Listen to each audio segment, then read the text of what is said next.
Hey, Chase Monte here. And today let's talk about a topic that's going to save you potentially thousands of dollars a year if you have been dating this way, and that is dealing with girls that are demanding dinner from you. So first off, the first thing I want to say is that I know there are a lot of guys out there that love spending money on dinner for women, and if you love doing it, then that is fantastic. You do you, right? There are also guys out there that think that you have to spend money on dinners for women. If you're dating, that's just what you have to do. In this video, we're going to be talking about how do you get out of that frame where you are the guy that always has to buy women dinners just to get them to come out and talk with you. If a girl is demanding dinner from you, it means that there's something wrong. What could be wrong? What could it be? The first of our three reasons that women may be demanding dinner from you is that you're not cool enough or attractive enough that women want to hang out with you just for the sake of hanging out with you. Instead, they're demanding dinner as kind of the price of entry. If she's into you enough, then she's not going to be asking for that. She'll just want to come and hang out with you.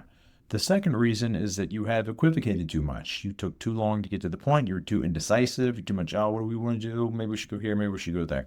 When you're doing that, women can get frustrated and they can just say, if you're going to be the wishy-washy guy, then I'm going to make you take me out to dinner. The solution there, of course, is don't be wishy-washy. Be clear, be more decisive in figuring out what you're going to do with her and inviting her onto something that sounds fun, sounds like a good time. The third reason that girls will demand that you take them to dinner is when you're chasing after a girl who's just not hooked yet. You got to have a girl that is into you. She's like, you know what? I'm engaged in this conversation. I like talking to this guy. I want to keep seeing him. I want to go out with him more.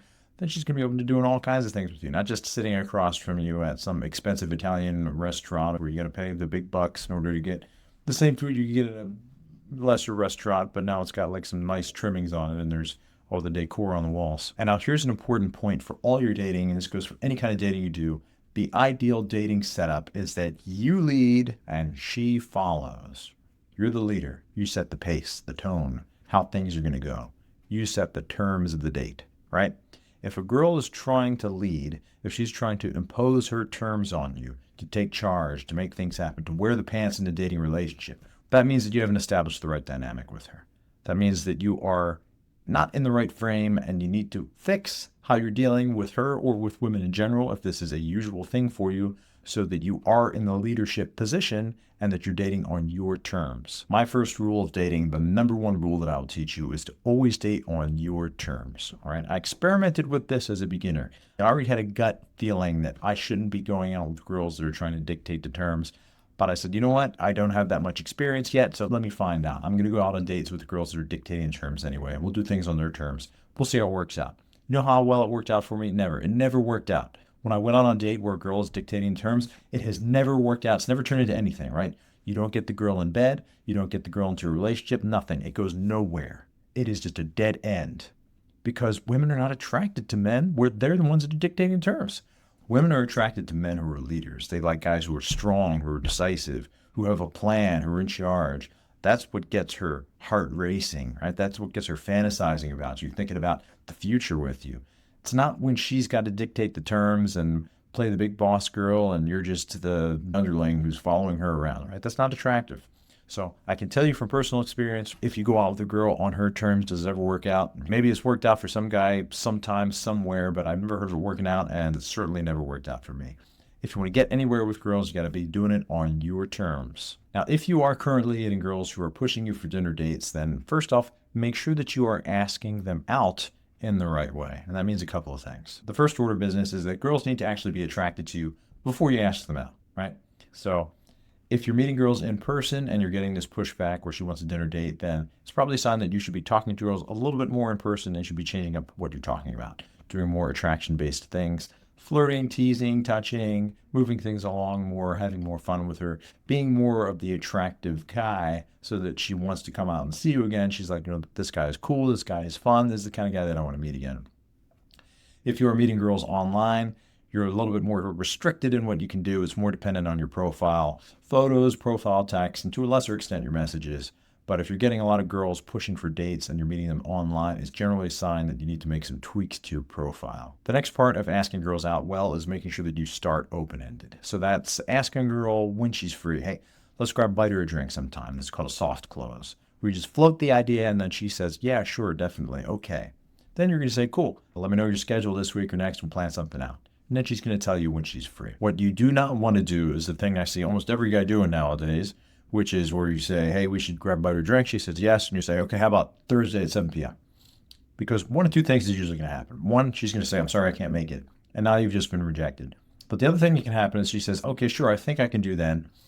But she isn't actually free that day. Where she is, but it's going to be very compressed.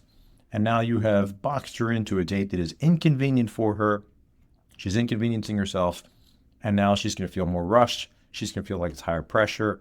And now she's a lot more likely to flake, right? So what you want to do is you want to ask her schedule first. Cool. Let me know when you're free this week or next. Because then she's going to tell you her free times when she's actually available, when the date with you would not be an inconvenience, but she's actually open for it. And then you're going to pick a time that's also convenient from you from among the times that she gives you. And now you're getting a time that is convenient for her and it's convenient for you. She's going to have much less resistance to the date. She won't reject you because she's going to tell you when she's available for the date.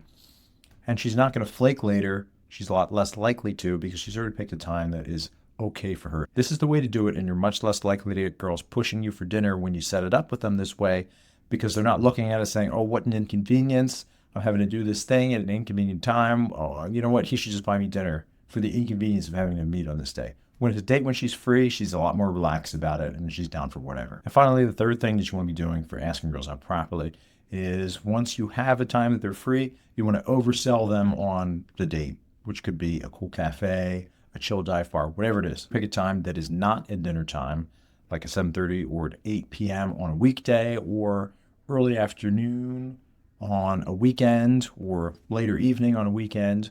And then you're just going to describe the date. So let's say she says that she's free on Wednesday evening after work. You could say, cool, I know a really neat little dive bar. We can get there around 7:30. They've got the most awesome decor, really great drinks. It's right on the corner of 4th and Jackson Avenue.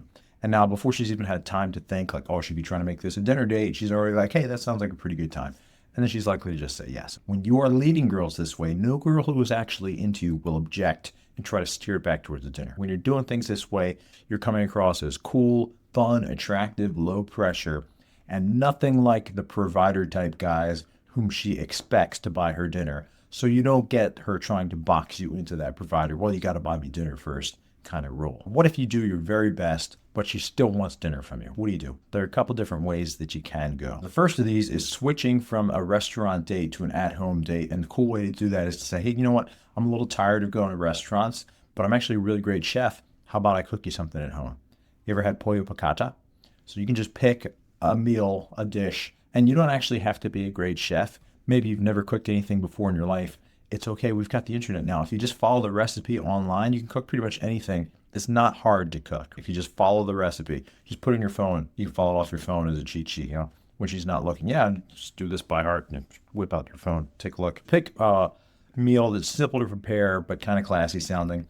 Pollo piccata is one that I like. They have it at a lot of high-end restaurants. She's probably never had a guy cook that for her before, but it's pretty easy to cook and it's delicious. Pick something you like, look up the recipe online, cook it for her. A lot of girls will say yes to a luxury restaurant meal cooked by the chef himself. The second way you can go is to say, hey, you know what? Let's do the dinner date on date number 2. Before we get into like an interview standoff, staring each other down across the restaurant table, let's just meet up somewhere low pressure and see if we connect. The reason that you're doing this is you're not rejecting the dinner date idea totally, so she doesn't feel like you're rejecting what she wants, but you are saying, you know what, I'm going to adopt more of the screener mentality. Let me just make sure that we get along first before we get to that level of investment. You're saying to her, that's a certain level of investment. Let's make sure that we have a connect. So you're actually setting up a hoop for her. Girls love setting up hoops for guys to jump through. And you should totally be doing it for girls yourself, strategically at the right times. But you can set up this hoop. You know, let's just meet up first, see how we connect. And now the hoop for her is, if you want dinner, you got to come out and impress me. And if you do a good job, the goal is to get her out in person and do such a good job. You know, you're going to seduce her with your charming self. She's going to fall in love with you on this date. And then she's not going to care what you do on date number 2 because she's like, this guy is so awesome and great and incredible that I want to see him again no matter what the circumstances, right? The third way that you can deal with girls pressuring you for dinner is the funny way, the testing her back way. You know, like, oh my God, am I auditioning for the husband role already? Are things already this formal? I'm feeling a lot of pressure right now. And what you're doing is, so don't do this with any girl that you're really, really into, obviously, but do it with girls where you're like, you know what, I don't really want to deal with this, so let's throw it into her court, see how she deals with me testing her back. Because one of two things is going to happen when you test her this way. If she actually likes you, you're going to get a reply where she's kind of bantering with you, maybe she backs off of it a little bit, and she's like, no, I just really like dinner or whatever, but we can do whatever you want. That's the good response. The bad response is where she tries to sell you on dinner. She's like, well, I think it's really important for people, blah, blah, blah, dinner. If she's fixated on the concept of dinner and she's not trying to take care of your emotions, remember, you just told her that you feel like this is a lot of pressure, like, oh my God, she's making high pressure for you. If she's not trying to take care of your emotions at all, she's just fixated on this dinner topic, then what she's telling you is that she doesn't care about you. She only cares about dinners, in which case I highly recommend that you just get out of there. Go meet another girl. There are tons of women out there. You don't have to meet some girl who's got some sort of weird fixation on dinners. There are plenty of guys out there who will be more than happy to buy her dinner and then never see her again. Let one of those guys handle that. You go find a girl who's actually into you. If you follow these rules, you're going to get far fewer requests for dinner. You'll know how to handle the ones that come up when they do come up. And you'll do a much better job of finding girls that are actually into you for you and are not just trying to get a free meal out of somebody. Not having to take girls out on dinner date after dinner date is a great first step. There's a lot more that we can do. It's how to get to the point where you don't just view dating as a chore, but you actually love dating. You love meeting up with women. You love finding women, approaching women. You love talking with women, touching women, flirting with them. Everything is just smooth as butter. And it's something that you enjoy because it brings you results. And it's easy to do and it's second nature. Well, to get there, you need to develop the skills. And the fastest way to develop the skills is working with somebody that's already got them and is good at training people to have them hands-on. My name's Chase Amante. I have trained thousands of men over the past 20 years, including many of the guys that you're seeing on social media, on YouTube. A lot of them have studied my stuff. Some of them have studied under me directly. And now I'm offering one-on-one mentorships with select students who meet the criteria that I'm looking for. If you'd like to work with me directly to turn yourself into the kind of guy that is enjoying dating and getting the quantity and quality of girls that he likes into his life, then go to coaching.girlschase.com and fill out the quick quiz that I have for you there to see if you'd be a fit. And if so, then you and I will be talking sometime soon to find out a little bit more about what it'd be like for the two of us to work together. If that sounds at all interesting to you, then go there now and check it out. This is Chase Amante and Girls Chase. Enjoy your more casual dates, and I'll see you next time.